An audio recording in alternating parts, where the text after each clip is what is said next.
Olá pessoal, vamos começar com mais um exercício da parte de Lavra Céu Aberto. A gente está falando especificamente sobre considerações geométricas. A gente vai voltar agora e vai falar sobre distância de frenagem. Muito importante, antes da gente começar propriamente dito com as questões, a gente fazer um reviewzinho, por isso que tem essa aba aqui de largura de pista, sobre o conceito que a gente vai utilizar aqui dentro. Então tá. A primeira coisa que eu gostaria que vocês relembrassem é essa formulazinha aqui que a gente viu lá no slide sobre largura de pista. A gente viu lá atrás que a largura de pista está diretamente relacionada com a quantidade de pistas e largura do caminhão em metros. Como é que a gente descobre isso? Primeiro, a largura do equipamento, igual eu conversei, você vai no manual do fabricante e ver qual que é a largura dele. Sabendo a largura dele, você vai pegar a quantidade de pistas que você quer inserir naquele seu trecho e basicamente aplica a fórmula. Vai ser 1,5 vezes a quantidade de pista mais meio vezes a largura do veículo. Feito isso, vocês vão inserir aqui o resultado para esse equipamento do 769B. Extremamente simples, é basicamente relembrar a fórmula. Aplique a fórmula e não pense. Esse é o primeiro exercício que eu quero que vocês façam. O segundo exercício, esse sim é de pensar, esse aqui, esforço praticamente zero, é sobre distância de frenagem. Então nós vamos conversar de novo, assim como no outro exercício, vai ser criado uma aba com as respostas que eu preciso e essa aba tem que vir junto com as contas prontas. Então, na verdade, uma união entre a conta e as perguntas que estão por trás dessas contas, que essas sim levam aos melhores raciocínios. Então, são 3 itens, A, B e C. Eu vou conversar com vocês primeiro sobre esse A. Então, a primeira coisa que precisa ser determinada aqui é a distância de frenagem. Então, determina a distância de frenagem. Coloquei o caminhão 769D. Por que o 769D? A gente vai precisar de tirar algumas informações sobre esse equipamento, principalmente sobre peso. Trafegando em um plano inclinado com 1x% de inclinação. O que significa isso? De novo, esse x tem relação com o seu número de chamada outra vez. Então, igual a gente fez lá com x e com y, nós vamos repetir de novo nesse exercício. Então, seu valor de x, de novo, deu 2, vai ser uma inclinação de 12%. E assim sucessivamente. Trafegando, então você está subindo essa rampa, eu vou considerar, para o nosso exemplo, uma inclinação de 10%, trafegando a 8,33 metros por segundo. Utilize tabela ASTO, igual a gente conversou lá na parte teórica, e o sistema de estimativa baseado no peso do equipamento. Então aí você dá uma parada. São 2 sistemas. Qual que é a tabela ASTO? Exatamente essa tabela que eu coloquei aqui para vocês, onde é que eu tenho aqui em cima velocidade e aqui embaixo o coeficiente de atrito. Qual que é o outro sistema que a gente tem então para calcular que eu vou comparar? É baseado nessa fórmula do coeficiente de atrito estático mínimo, onde é que eu tenho velocidade aqui em cima, dividido por 2 vezes a gravidade, vezes coeficiente S aqui. Lembrando, eu vou ter que dentro desse coeficiente S, igual a gente fez lá, de acordo com o peso do veículo. Então aqui do 769D eu já coloquei para vocês olharem o peso dele. Tem essa tabela aqui de distância de parada e o tempo. Lembra que são 2 tempos que eu tenho aqui dentro para usar na fórmula. Eu tenho um tempo que é do equipamento propriamente parar e o outro que é o camarada de reação e o mecânico propriamente dito funcionando. Então são 2 tempos diferentes. Lembrando que eu coloquei para vocês que essa formulinha é 27 menos 2,7 tem relacionado com o tempo de parada, menos 8,9 vezes o tempo que eu tenho de reação desse equipamento aqui dentro. Então tá. Feito isso, vocês vão comparar esses dois sistemas aqui dentro. Então eu tenho uma tabela de estimativa aqui. Pela tabela procede para achar a distância e o outro por estimativa do peso. Então tem dois mínimos diferentes. Esse aqui foi basicamente olhar na tabela e esse aqui foi ir lá e procurar e calcular. Tranquilo? Então feito isso, eu tenho uma comparação entre a distância por um método e a distância por outro. Por quê? Depois que eu achei o mínimo coeficiente de atrito estático, os outros dados é basicamente use a fórmula e vocês vão chegar nesses dois resultados. E aí que vem a pergunta. Comente sobre a diferença entre os métodos de estimativa de distância de frenagem. Ressalte os limites de aplicação de cada metodologia. A gente conversou. Aqui eu estou considerando somente velocidade, desconsidero uma coisa, está lá no vídeo, está lá no manual de escavação terraplenagem que eu passei para vocês, está escrito. Aqui eu desconsidero um negócio que é essencial aqui, que eu não venho considerar aqui, mas intuitivamente tem uma diferença entre os dois que a gente pode ver nesse gráfico aqui. Esse gráfico aqui, esse aqui é um exercício que vocês vão fazer nos próximos, onde é que vai estar variando o coeficiente de atrito estático de acordo com a velocidade inicial, tá? Vocês vão fazer nos próximos exercícios e eu vou deixar pronto essa tabelinha aqui, que na verdade é a mesma coisa do que está aqui, tá? Como se eu estivesse comparando ele variando, essa formulinha aqui variando a velocidade e esse aqui onde é que a velocidade naturalmente varia. Se eu olhar para essa tabela aqui em cima da hasto, o que acontece? À medida que a velocidade aumenta, eu tenho um tipo de comportamento do coeficiente de atrito. No outro, à medida que a velocidade aumenta, eu tenho um outro tipo de comportamento aqui. Só que, à medida que a velocidade aumenta, intuitivamente eu sei que eu preciso de uma distância de frenagem maior. Sabendo que eu tenho uma velocidade de frenagem que tem que aumentar, então eu teria como se fosse uma seta para cima. Vou colocar uma setinha aqui, por forma, seta para cima. Eu também sei que eu espero do coeficiente de atrito estático um comportamento contrário. E aí você vai me responder também qual dos dois que está de acordo com a minha expectativa, qual das duas metodologias. Então aí você já tem uma comparação crítica. Primeiro, na aula anterior eu te falei que aqui considera alguma coisa, que aqui não considera, e aqui considera um item que aqui não considera. Então você vai ter que voltar, vai ter que ler e vai ter que estudar. Outra coisa é essa expectativa quanto ao comportamento dele. Então isso tudo vai compor a resposta dessa questão A. Beleza? Vamos começar então agora, pessoal, responder a letra B, que eu peço para determinar a distância para o mesmo equipamento nas velocidades de 10 metros por segundo, 6 metros por segundo e 3 metros por segundo. Então, considerando que a fórmula considera a situação crítica, ou seja, estou calculando a distância de frenagem por equipamento que está descendo um plano inclinado, que está marcado com essa inclinação aqui, que está relacionado com o seu número de matrícula na UFOP, determinar a distância para o mesmo equipamento nas velocidades 10, 6 e 3 metros por segundo. Só que antes da gente vir, propriamente dito, para B, que está representado por esses 3 gráficos aqui, eu queria que vocês viessem aqui e construíssem esse gráfico que está marcado aqui, como um modo de você validar a sua fórmula de distância de parada. Tá bom? Eu vou deixar esses valores aqui marcados já como valor, não como fórmula, no trabalho de vocês, para que vocês possam validar isso aí. Então, beleza. Lembrando só uma coisa, que eu coloquei nessa tabela de exemplo, inclinação de 10%.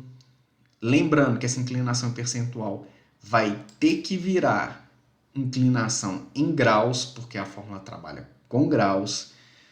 Velocidade inicial, eu variei de metros por segundo aqui. Lembrando, ele vai estar trabalhando ali, não vai ser com a velocidade em quilômetros, ela trabalha com em metros por segundo mesmo. Por que eu converti aqui de velocidade inicial para quilômetros por hora? Para que a gente tenha uma noção do que aquela velocidade representa na realidade, porque a gente está muito acostumado com quilômetros por hora e não por metros por segundo. Mas por que você construiu essa tabela, Felipe? Porque quando a gente conversou ali no tópico A sobre o comportamento decrescente de um e crescente de outro, eu precisava de ter esse gráfico, essa tabela aqui construída. Então eu já aproveitei que eu ia calcular esse U mínimo aqui, que é o coeficiente de atrito estático, ou Fmass, tanto faz. Eu já peguei e calculei a distância aqui de frenagem para que vocês tivessem como gabaritar a fórmula. Ah, eu não sei se eu estou calculando a fórmula certa ou errado. Isso aqui vai estar em forma de valor para vocês. Vou até copiar aqui de uma vez. Colar como valores. Então está aqui como valores. Só para vocês escreverem isso aqui direitinho na fórmula, ter como gabaritar isso aqui.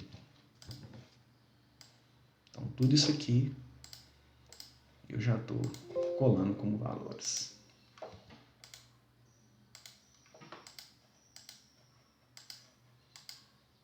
Então tá como valor certinho aqui. Então vamos partir propriamente dito para a questão B. O que eu pedi? Determinar a distância para essas velocidades. Então eu coloquei para vocês 3 tabelas. A gente vai variar da inclinação de 2% até 14%. Para as velocidades, igual eu pedi para você, velocidade inicial de 10, velocidade inicial de 6, velocidade inicial de 3. Então, isso aqui é igual para todo mundo. O que é inclinação em percentual? Vai ter que transformar a inclinação em graus. Tranquilo, tranquilo. Velocidade inicial que a gente está mudando. Tempo é o mesmo. E é aqui que vai uma coisa para vocês pensarem. Vai pegar esse mínimo por qual das duas metodologias? Vai ser por esse slope distance, pela tabela aqui da ASTO, ou vai ser pela fórmula do peso? De acordo com o que vocês responderem no item A, vai ser o que vai ser colocado aqui no B. Não é gabarito o que eu coloquei aqui, a metodologia que eu utilizei. Não é gabarito, beleza? É só uma das formas de resolver. Então, beleza. Fiz isso. A partir do momento que você tem essa fórmula sua aqui de distância variada, é só você arrastar para cá e apontar de novo as células certas. E eu vou ter esse tipo de comportamento aqui para a velocidade inicial de acordo com a inclinação. Para todos, eu tenho um aumento da inclinação, um aumento da distância de frenagem. Isso é esperado para vocês? Quanto mais inclinado o caminhão estiver descendo um plano, maior realmente tem que ser a distância dele de frenagem? Responde sobre isso aí. Para uma mesma inclinação, quanto maior a velocidade inicial, maior a distância de frenagem, também é verdade. Está refletido aqui no gráfico. Então, opina aqui para mim, saber se isso está relacionado, está de acordo com o que você espera, teoricamente. Ótimo. Vamos para a última parte, que é esse quadradinho que está aqui. Ah, professor, você está me obrigando a usar o Solver no Excel? Vou te obrigar sim, porque é uma ferramenta que todo mundo tem que saber utilizar. Ou pode usar o Solver, pode usar de 2 jeitos. Ou então você pode vir aqui na forma de atingir meta. Ou usa Solver, ou usa o atingir meta. Então, eu vou fazer com os dois, para que vocês saibam como usar. Beleza? Então, para quem quer utilizar pelo atingir meta, vai no Excel, na aba de dados, teste de hipóteses, atingir meta. O que está escrito aqui no enunciado? Qual o impacto da velocidade nas rampas de acesso caso a distância linear disponível para a construção na rampa seja diminuída desse valor aqui, com seus números de matrículas, para 180 metros. Então, vamos considerar que no meu exemplo é 150 metros. Então, o que eu estou te perguntando? Se você tinha uma região da cava, onde é que você tem uma distância de parada, que era de 150 metros, por algum motivo isso caiu para 80 metros. Então, você tinha 150 metros disponível para distância de frenagem, de repente isso caiu para 80. E eu estou te perguntando qual que é o impacto disso na velocidade. E aí, o que eu tenho aqui? Eu tenho uma fórmula normal, igual a gente fez aqui em cima, nesse quadradinho que é estimativo de tabela, eu só copiei daqui para baixo, com uma pequena diferença. Tá vendo aqui que o U mínimo, coeficiente de atrito aqui, mínimo, eu peguei essa tabelinha que estava aqui e fiz uma regressão em cima dela. Então, olha aqui, esse gráfico que eu deixei, o que está azul de pontilhado, eu fiz uma regressão, botão direito, regressão, me deu essa regressãozinha aqui. Então, isso aqui eu consigo, de acordo com a velocidade, a partir do momento que eu fiz uma regressão, que eu coloco inicial, eu determino o coeficiente de atrito estático. Você pode fazer, se você considerou melhor a curva vermelha, você vai clicar com o botão direito aqui em cima, adicionar linha de tendência e vai colocar a fórmula para a vermelha. Eu fiz aqui para a azul. Nas disciplinas de física básica, vocês fizeram esse tipo de exercício, de adicionar regressão ali. Então, não vou explicar qualquer coisa que vocês já viram. Então, beleza. Eu sei que um mínimo eu peguei e coloquei aqui de acordo com a minha fórmula de regressão em cima da velocidade. Considerando que eu já tinha validado lá em cima a fórmula de distância, como eu fiz isso, toda vez que eu mudo a velocidade inicial, então eu vou mudar aqui para 30, por exemplo, ele já muda o coeficiente de atrito e já muda a distância de parada que eu preciso. Ele vai nisso aqui automaticamente. A inclinação vai permanecer constante, o tempo também vai permanecer constante. E aí a pergunta que eu estou fazendo lá para vocês é o seguinte: considerando que no início eu tinha uma velocidade inicial de 150, uma distância disponível de 150 metros, concorda que se eu estiver trafegando aquela via com 10 metros por segundo, eu preciso de 87 para parar? Ainda tem uma gordurinha? Então eu vou aumentar aqui para 12. Para 12, foi para 128. Não deu. 13, 157, também não deu. Você percebe que eu ficar nesse chute aqui não me leva para lugar nenhum. Eu não vou conseguir atingir os 150 que eu quero saber direitinho. Não vou. Então, o que eu faço? Eu venho aqui em teste de hipóteses e peço para o Excel atingir um valor para mim. Então, eu quero o quê? Que essa célula aqui de 150, selecionei ela, cliquei em Enter, vá para o valor de 150, considerando que eu vou alternar essa célula, onde é que está o 13 aqui. Quando eu faço isso, eu clico em OK. Ele faz esse trabalho para mim, de ficar lá variando. Então, a minha velocidade inicial foi para 12 metros por segundo, que é igual a 45,91 km por hora no máximo. Ah, o meu caminhão não trafega com 45. Eu sei, isso aqui é o máximo que eu posso fazer naquela pista. De acordo com sua segurança, a gente combinou em limitar a marcha. Eu sei, mas aqui a gente está comparando no bruto, como se pudesse. Eu sei de todas as limitações. Então tá, eu pedi para ele, falei que tinha 150 metros, me deu 45, quase 46 km por hora. Eu posso voltar lá no teste de hipótese, atingir meta de novo. Essa célulazinha aqui, para o valor de 80, para ele ficar alternando para mim esse aqui. Então, clique em OK. Caiu para 34 km por hora. Então, ele estava com 46, caiu para 34. Esse é o tipo de impacto que eu tenho na minha velocidade. Ok, senhores? Então, isso aqui é pelo atingir meta. Tem como resolver pelo solver também? Tem. Se você, na sua aba de dados, não tiver o solver habilitado, é simples. Você vem em arquivo, opções, suplementos do Excel, E aí você vem aqui e habilita o Solver.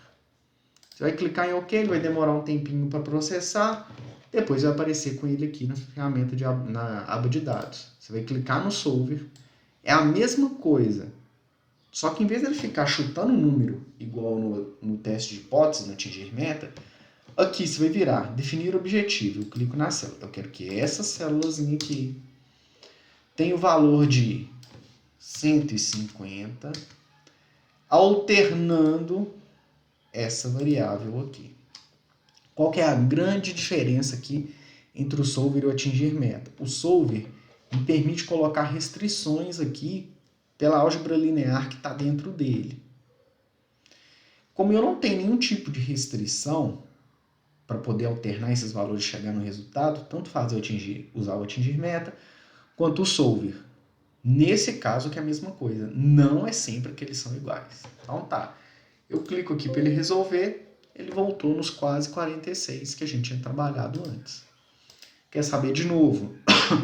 Para 80, basta lá no vídeo, pegar e alternar. E aí você consegue com isso responder a pergunta, qual o impacto na velocidade das rampas? Eu tenho um impacto aí que altera a velocidade, que altera o tempo de ciclo. E com esse tempo de ciclo alterado, altera o número de equipamentos que eu preciso para movimentar uma quantidade de massa. E isso aí, com um número diferente de equipamentos, eu altero o custo da minha operação. Então está tudo interligado. A distância que você tem disponível, sim, nessa nossa lógica, que altera a velocidade, altera o tempo de ciclo, muda no número de equipamentos, muda o custo da minha operação. Então isso aí já está tudo amarrado, beleza? Então esse é o nosso segundo exercício. Eu vou colocar mais um e aí a gente fecha os 3 exercícios que a gente tem para a parte de considerações geométricas. Tá bom? Um abraço para vocês, bons estudos e até mais.